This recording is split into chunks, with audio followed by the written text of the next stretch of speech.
Le 15 décembre prochain, les États de la CEDEAO se retrouveront à un sommet à Abuja, au Nigeria, pour discuter de la sortie donc des États de l'AES, notamment du Niger, du Mali et du Burkina Faso. Ce bloc économique risque de s'effondrer si cette question de retrait des États de l'AES est mal gérée et si tous les paramètres économiques et les paramètres socio-économiques n'ont pas été pris en compte. L'organisation, pour beaucoup d'experts, subit trop l'influence de l'État français, qui fait que l'organisation a perdu ses objectifs premiers qui étaient de veiller à une organisation, à une intégration véritable des peuples et à une intégration économique qui devrait servir de leçon aux autres États de l'Afrique de l'Ouest. Pour Bakary Dicko, l'AES a donné de la voix que l'union fait la force aux autres États africains pour se débarrasser de l'influence des puissances coloniales, notamment de l'État français et de ses partenaires américains et bien d'autres. Cette organisation, qui était un bloc économique, risque, en s'effondrant, va créer une crise qui sera difficile à surmonter, non seulement, surtout pour les États du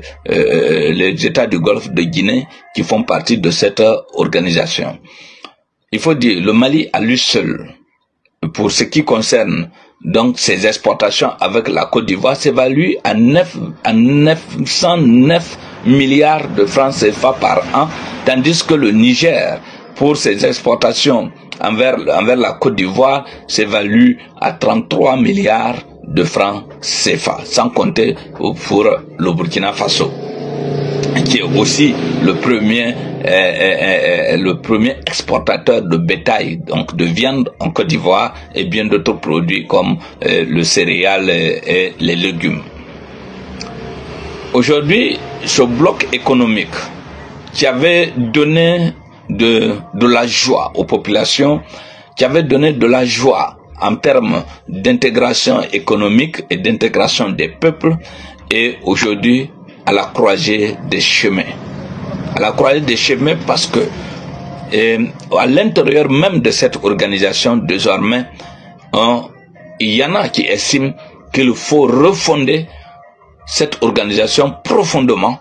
pour la débarrasser de toute influence extérieure, notamment l'influence française et américaine. L'organisation, les chefs d'État membres qui jurent toujours par la France, par l'impérialisme français, ne perdent aucune occasion à se rendre à Paris à chaque fois que cette organisation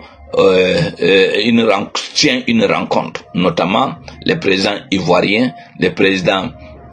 sénégalais, les présidents aujourd'hui, le président nigérian, et à chaque fois qui se précipite, béninois aussi, qui se précipite à chaque réunion pour aller rendre compte à l'État français des décisions qui concernent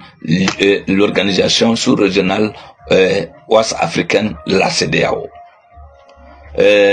Ça montre jusqu'à quel point l'organisation